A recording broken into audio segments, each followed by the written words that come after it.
Saya bagi tahu, clear your mind first. Make sure you guys masuk hari ni, spend masa, tenaga, everything jelas supaya balik daripada program ni bukan ding-dong, pening-pening tak tahu apa nak buat. Okay, first of all saya nak kenalkan diri saya. Nama saya Syauqi Atta, full-time property agent dan saya merupakan team leader dekat Maxi Realty dan saya merupakan probation estate agent yang berdaftar dengan Kerajaan Malaysia.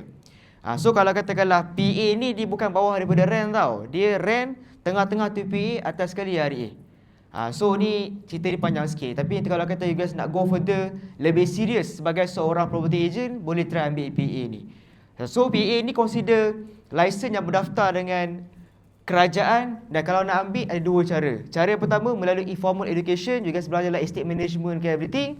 Unformal punya flow, pergi dekat Inspan. Belajar 2 tahun nanti dapat PA ni. Okay, tapi tak payah pening-pening lagi. First step, belajar buat update dulu, nanti long day korang boleh buat.